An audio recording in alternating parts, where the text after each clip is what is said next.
Welcome to Presha law tutorial. Hello learners, कैसे हैं आप? आई होप आप अच्छे होंगे और अपनी स्टडी कर रहे होंगे। जैसा कि हमारी लेक्चर सीरीज चल रही है drafting, pleading and conveyance subject पर, और लास्ट वीडियो में हमने notice under section 80 of CPC के प्रोविजंस को पढ़ा था, और आज हम notice under section 434 of Companies Act 2013 के प्रोविजंस को पढ़ेंगे। Notice under section 434 of Companies Act 2013, इसके अंदर यह नोटिस कंपनी को डेप्थ पे करने में इनएबिलिटी के बारे में भेजा गया। यह एक फॉर्मल कम्युनिकेशन है जिसके कारण वाइंडिंग अप प्रोसीडिंग्स शुरू हो सकती हैं। यह सेक्शन डेप्थ पे करने में इनएबिलिटी के ग्राउंड्स पर कंपनी को वाइंड अप करने के लिए पेटिशन फाइल करने के प्रोसीजर को आउटलाइन करता है।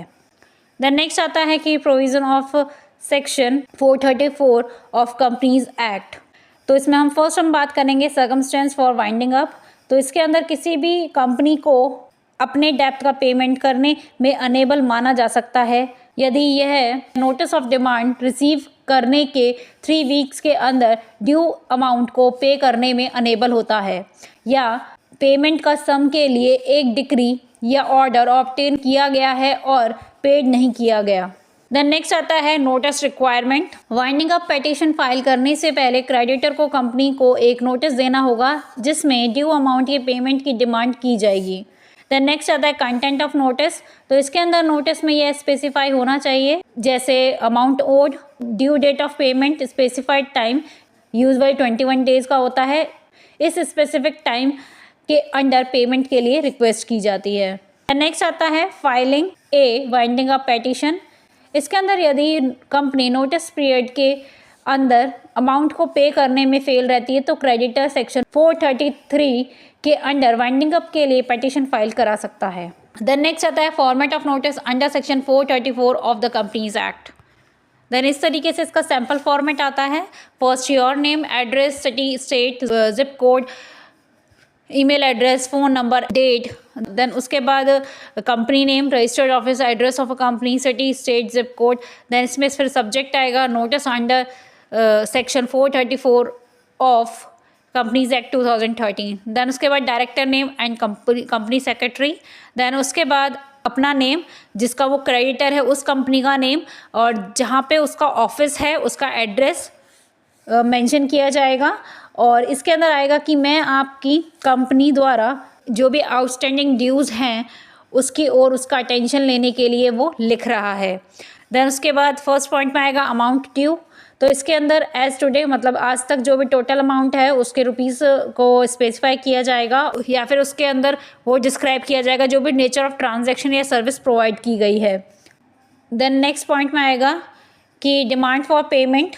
आपसे रिक्वेस्ट है कि इस नोटिस को डेट ऑफ रिसिप्ट पेमेंट से, इसके अंदर फिर टाइपिकली जो स्पेसिफिक टाइम है 21 डेज़ का होता है उसको मेंशन किया जाता है। इस डेज़ के अंदर मतलब इन डेज़ के अंदर जो भी एवर स्टेटेड अमाउंट है, मतलब अमाउंट ड्यू पेमेंट है, उसकी इसके अंदर अमाउंट स्पेसिफाई की जाएगी, उसका पेमेंट करें। देन इसके बाद इसमें रिक्वेस्ट आएगी कि प्लीज़ इस नोटिस को पेमेंट की फॉर्मल डिमांड के रूप में माना जाए, अन्यथा मेरे पास कंपनी एक्ट 2013 का सेक्शन 434 के अंडर आपसे आपकी कंपनी के against wind up proceedings initiate करने के अलावा कोई और ऑप्शन नहीं होगा। देन उसके बाद आएगा इसमें आई होप कि यह मैटर एमिकेबली रिजॉल्व हो जाएगा और मैं आपसे क्विकली रिस्पॉन्स के लिए वो वेट करेगा।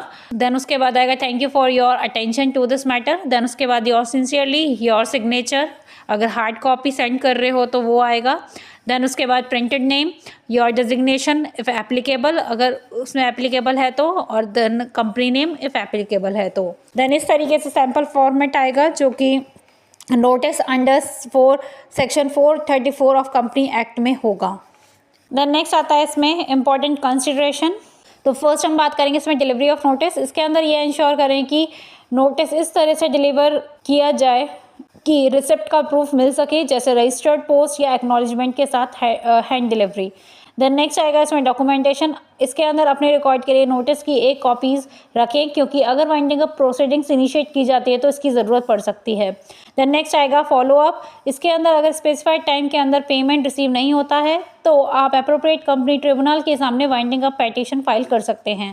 देन नेक्स्ट आएगा लीगल एडवाइस। इसके अंदर यह इंश्योर करने के लिए कि नोटिस सही तरीके से तैयार किया गया है और आप नोटिस और उसके बाद की एक्शंस के इम्प्लीकेशन को समझ सकते हैं, किसी लीगल प्रोफेशनल से एडवाइस लेना ज़रूरी है। देन लास्ट में आएगा कंक्लूजन। तो इसके अंदर कंपनी एक्ट 2013 का सेक्शन 434 के अनपेड डेप्थ को एड्रेस करने और potentially initiating winding up proceedings में एक क्रूशियल स्टेप है, और इस नोटिस को सही तरीके से तैयार करना और उसे प्रेजेंट मतलब सर्व करना लीगल रिक्वायरमेंट को फॉलो करने को इंश्योर करने और क्रेडिटर के इंटरेस्ट को प्रोटेक्ट करने में हेल्प करता है।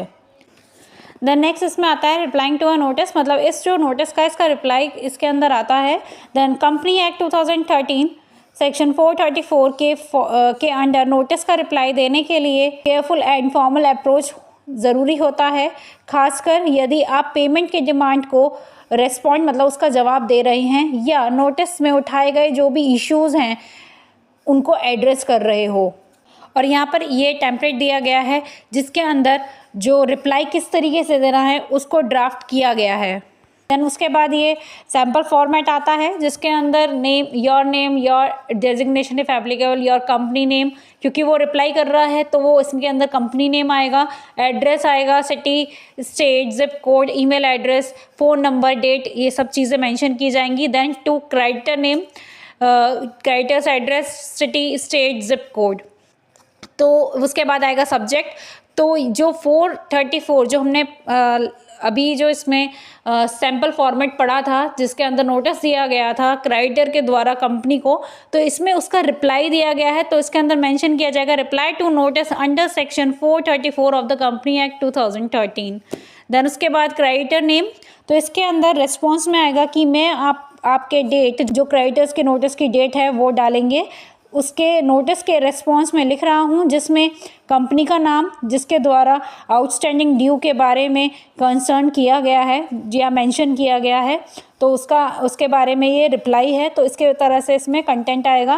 तो इसमें फर्स्ट पॉइंट में आता है एक्नॉलेजमेंट ऑफ डेथ। तो इसके अंदर लिखा जाएगी मैं एक्नॉलेज करता हूँ कि, तो इसके अंदर जो भी आउटस्टैंडिंग अमाउंट है उस अमाउंट को इसमें मेंशन किया जाएगा और साथ ही साथ इसके अंदर डिस्क्राइब किया जाएगा नेचर ऑफ ट्रांजैक्शन और सर्विस को। देन नेक्स्ट आएगा इसमें रीज़न फॉर डिले। इसके अंदर लिखा जाएगा कि हालांकि मैं आपको इन्फॉर्म करना चाहता हूं कि पेमेंट में डिले, तो इसके अंदर एक ब्रीफ एक्सप्लेनेशन प्रोवाइड की जाएगी डिले के लिए, जैसे कि कैश फ्लो इशू या पेंडिंग इनवॉइसेस जिसकी वजह से डिले हो रहा है अमाउंट, तो उसके रीजंस आएंगे जैसे cash flow issue, pending invoices, disputes over the amount etcetera. तो इस तरीके से इसमें ब्रीफ एक्सप्लेनेशन आएगा कि हम करेंटली इस नोटिस को रिजॉल्व करने के लिए नेसेसरी स्टेप्स ले रहे हैं। देन उसके बाद नेक्स्ट आएगा प्रपोजल फॉर पेमेंट। इसके अंदर आएगा कि इस मैटर को एमिकेबली निपटाने के लिए, सेटल करने के लिए फॉलोइंग जो भी इंस्टॉलमेंट इसमें अमाउंट के रूप में पेमेंट करने के लिए ये प्रपोजल करता हूँ। जो भी इंस्टॉलमेंट अमाउंट है या ड्यू डेट्स है उसको स्पेसिफाई करेगा कि वो किस किस तरीके से उसको पेमेंट करेगा।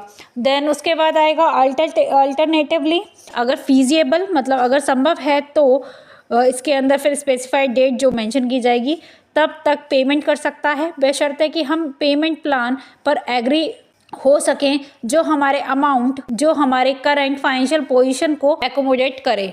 तो इस तरीके से इसमें लाइंस आएंगी। देन उसके बाद आएगा फोर्थ पॉइंट में आएगा एश्योरेंस ऑफ कमिटमेंट दिया जाएगा।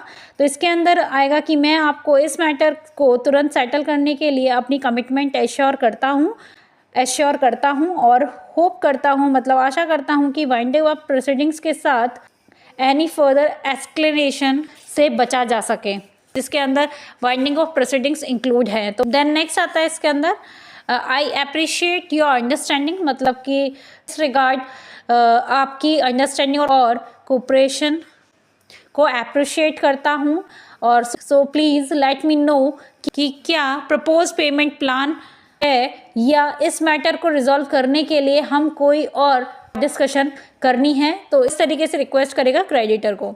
देन उसके बाद आएगा thank you for your attention this matter, then your sincerely, your signature, अगर हार्ड कॉपी सेंड हो रही है तो उसके बारे में आएगा। Then your printed name, your designation if applicable, your company name if applicable. तो इस तरीके से इसमें ड्राफ्ट आएगा जो कि रिप्लाई दिया जाएगा to the notice under section 434 of company act 2013 के रिप्लाई में। देन नेक्स्ट आता है इंपॉर्टेंट कंसिडरेशन। तो इसके अंदर फर्स्ट आता है प्रोफेशनल टोन। तो इसके अंदर पूरे जवाब में प्रोफेशनल टोन बनाए रखें, क्योंकि यह मैटर को एमिकेबली सुलझाने या रिजॉल्व करने अपनी विलिंगनेस को रिफ्लेक्ट करता है। देन नेक्स्ट आता है क्लियरिटी। इसके अंदर पेमेंट में डिले के रीजंस और आउटस्टैंडिंग अमाउंट के सेटलिंग अपने प्रपोजल के बारे में क्लियर रहें। देन नेक्स्ट आता है डॉक्यूमेंटेशन। इसके अंदर अपने रिप्लाई की एक कॉपी अपने रिकॉर्ड के लिए रखें, क्योंकि ये फ्यूचर कम्युनिकेशन और लीगल प्रोसीडिंग्स में रिलेवेंट हो सकते हैं। देन नेक्स्ट आता है टाइमलाइंस। तो इसके अंदर मैटर को रिजॉल्व करने में अपनी सीरियसनेस दिखाने के लिए नोटिस का तुरंत रिप्लाई करना होता है। देन नेक्स्ट आता है लीगल एडवाइस।